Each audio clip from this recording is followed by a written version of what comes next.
Kisah akan dimulai di sebuah toko penjual daging babon, di mana seorang gadis yang bernama Sarah ini hanya bisa memandangi rekan-rekan sebayanya dari balik kaca toko yang tengah siap-siap untuk pergi berlibur ke salah satu wisata di daerahnya. Raut minder terpancar dari wajah Sarah yang hal ini bukan semata-mata karena masalah bodinya yang super gendut, melainkan karena rekan-rekannya yang selalu menjadikan itu sebagai bahan bulian. Dan itulah alasannya kenapa Sarah jadi semakin malas bergaul bersama dengan mereka.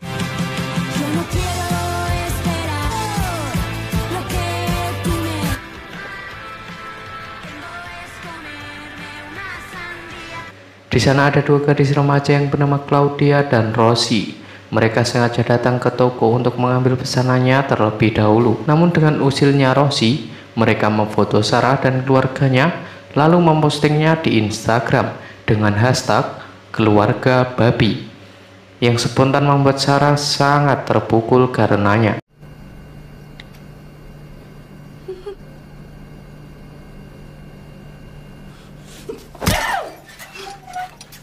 Beralih pada keramaian sebuah wahana kolam renang, lalu diperlihatkan sikap si penjaga kolam terhadap seorang pelayan di sana. Dan kelakuan tersebut membuat risih seorang pria yang tengah duduk di depannya. Sebut saja nama pria ini adalah Narto.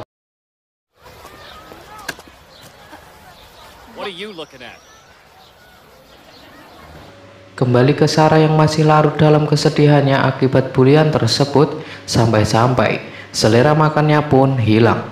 Melihat keadaan seperti itu, sang ibu paham jika anaknya butuh healing atau sedikit hiburan agar kondisi mentalnya lebih aman. Iseng-iseng membuka TikTok, tiba-tiba di beranda muncul video Claudia dan CS yang sedang menikmati suasana air terjun. Dari situ Sarah pun kepikiran untuk pergi ke kolam renang, sekalian membakar lemak di perutnya yang semakin hari terlihat semakin bertambah.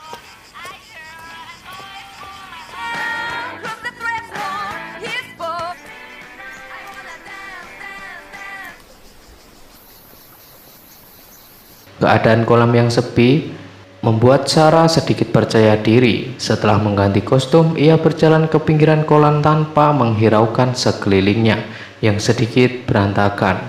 Sarah pun dikagetkan oleh seorang pria yang tiba-tiba muncul ke permukaan. Yang tak lain itu adalah Narto. Tak lama setelah itu terlihat rombongan Claudia dan CS sedang lewat dari seberang kolam. Dan mereka pun kembali berulah dengan terus mengejek Sarah dengan sebutan babi.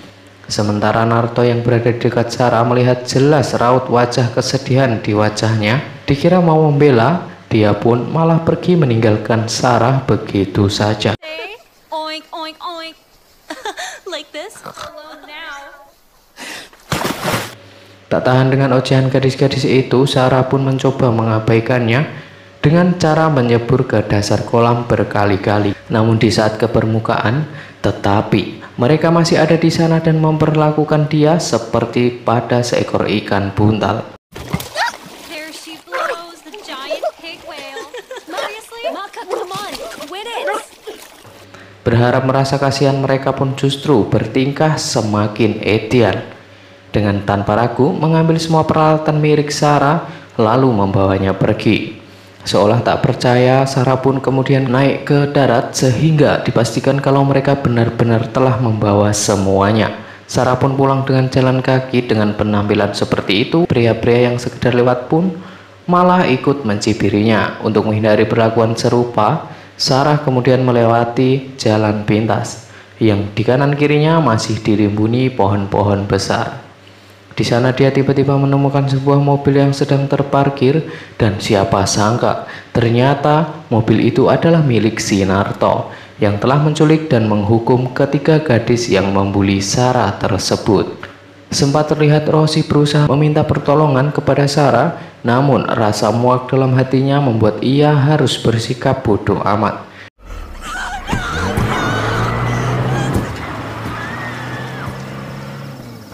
Dengan sehelai handuk yang sempat diberikan Narto, Akhirnya Sarah pun sampai di rumah. Si ibu yang merasa khawatir langsung kepo perihal apa yang telah terjadi. Sarah memilih untuk bungkam secara memang ia sudah merasa cukup puas atas apa yang dilakukan Claudia dan teman-temannya hari ini. Are you deaf? Look at you. Saat hari menjelang sore, lampu etalase toko mendadak mati. Mau tidak mau, Sarah harus pergi keluar untuk membeli gantinya. Namun di tengah perjalanan pulang, ia kaget dengan kerumunan warga yang digegerkan soal adanya kabar penemuan mayat di dasar kolam. Sementara si ibu yang kepo dan tidak mau ketinggalan update, langsung mengajak putrinya ke TKP. Mengingat Sarah yang baru saja pulang dari kolam tersebut, setidaknya akan tahu soal apa yang telah terjadi di sana. Who was at the pool? Lifeguard was there, right?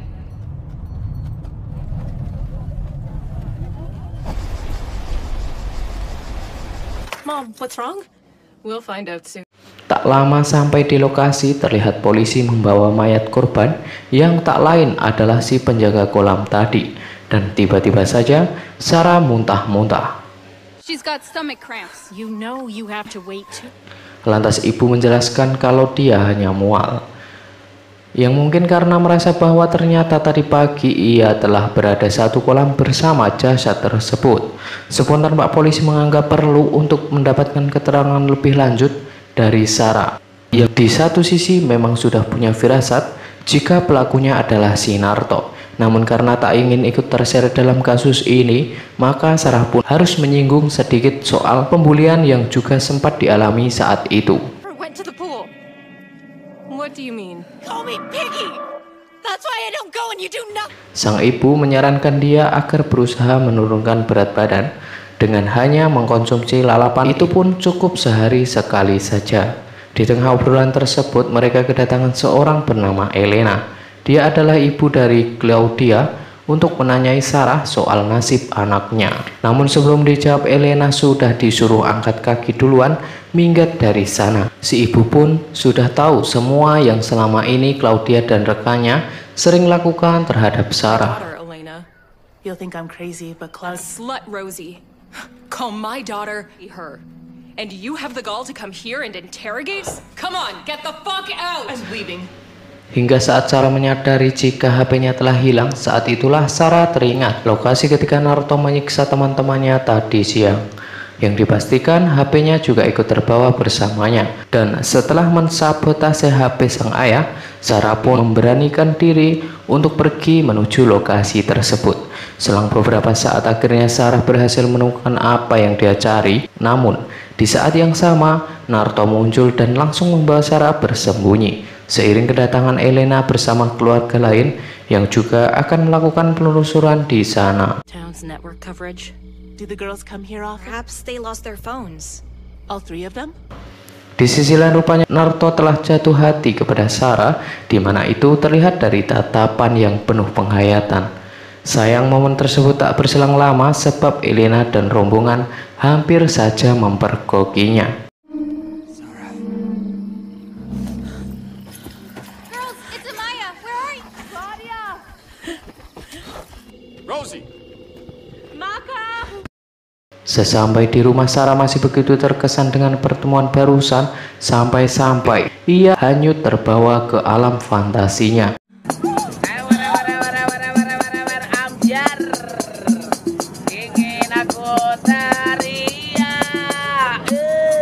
Dan ketika sadar, ternyata Pedro atau pacar Claudia sudah lama menunggu di depan rumah. Pedro menganggap jika Sarah memang tahu apa yang telah menimpa Claudia dan teman-temannya, sehingga ia terus mendesak Sarah untuk menjelaskan semuanya.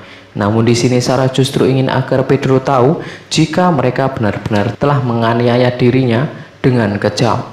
Mendengar cerita seperti itu, Pedro jadi merasa kasihan kepada Sarah dan memilih untuk tidak terus mendesaknya. Padahal keterangan Sarah ini sangat ia butuhkan untuk menjawab kecurigaan ayahnya. That I almost died? So sorry. If they accuse you, I'm about the pool. Okay.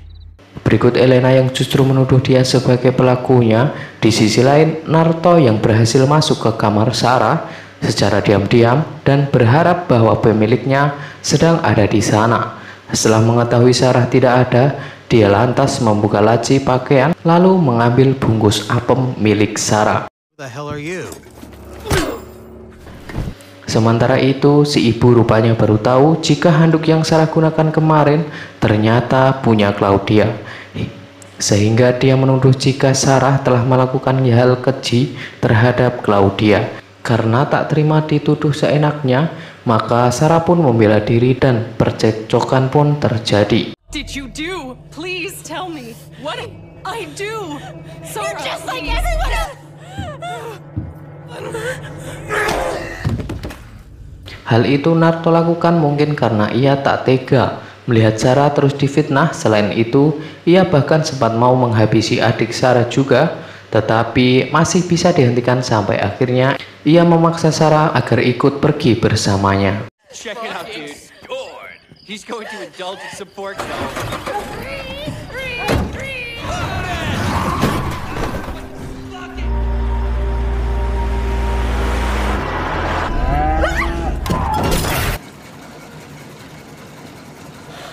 Setelah sempat terjadi kecelakaan yang mengakibatkan Sarah mengalami sedikit luka karena benturan, dan Naruto pun menggendong Sarah ke sebuah tempat dalam keadaan ia masih tak sadarkan diri.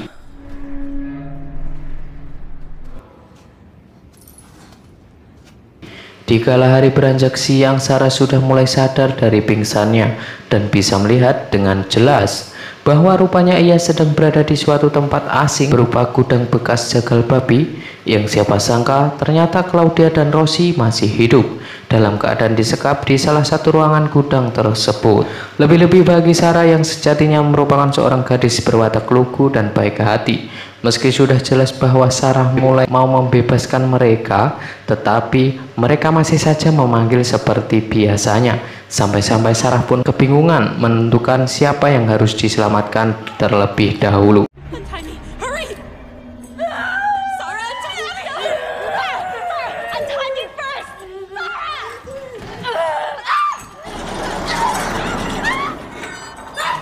Dan akhirnya mereka terjebak di dalam kepanikan yang mereka buat sendiri. Akibat kegaduhan terjadi, maka Naruto pun mendatangi ruangan tersebut, dan di hadapannya Rosie sempat mengancam bahwa Sarah akan segera kembali sambil membawa bala bantuan. Namun tanpa Rosie sadari jika sikap bawelnya ini telah membuat Naruto semakin murka lagi.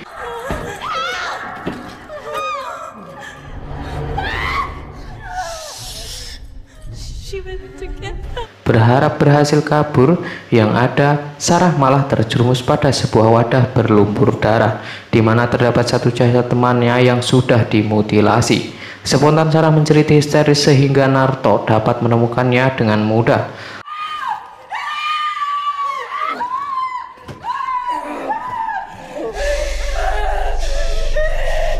I don't want to die. I don't want to die. Going to die. No, no. Tapi di sini lagi-lagi malah memperlakukan Sarah dengan spesial dibanding terbalik dengan apa yang telah dilakukannya terhadap gadis-gadis pembuli tadi. Intinya adalah bahwa semua berawal dari perasaan iba Naruto terhadap Sarah. Akibat perlakuan teman-temannya yang selama ini memperpelonconkan dia, lalu dengan sikap psikopatnya dia berhasil menciptakan sebuah momentum di mana Sarah seolah dipaksa harus membalas semua perbuatan mereka dengan tangannya sendiri. Naruto pun terus membujuk Sarah agar segera bertindak, sedangkan Sarah masih dilema antara harus menyelamatkan teman-temannya juga, karena sampai sejauh ini ia memang belum sampai hati jika harus menghukum mereka semua. Dan tiba-tiba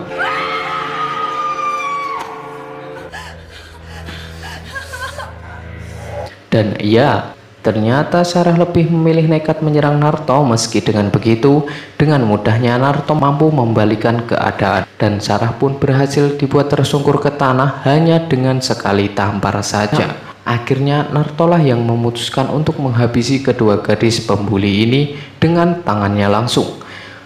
Sarah yang tak menginginkan itu terjadi lantas berusaha merebut senjata api, tapi naas.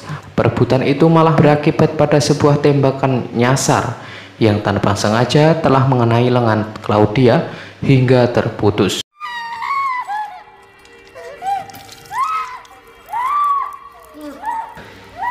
Ketika kondisi fisik Naruto mulai melemah, Sarah justru berubah menjadi sosok yang perkasa, di mana dia langsung menyeruduk tubuh Naruto dengan kuat, lalu menggigit lehernya hingga ia benar-benar dibuat tak berdaya karena kehabisan darah.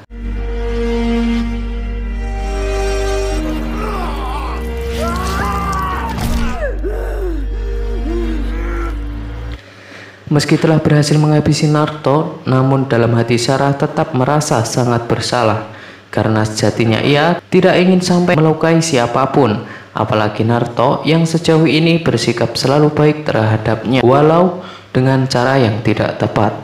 Ternyata Sarah memilih untuk menyelamatkan Claudia dan juga Rosie dengan menembak tali yang mengikat mereka. Di sini Sarah sudah tidak mau peduli lagi seberapapun penindasan atau perpeloncoan yang telah mereka lakukan kepada Sarah. Dia hanya yakin bahwa setiap perbuatan pasti akan ada balasan suatu saat.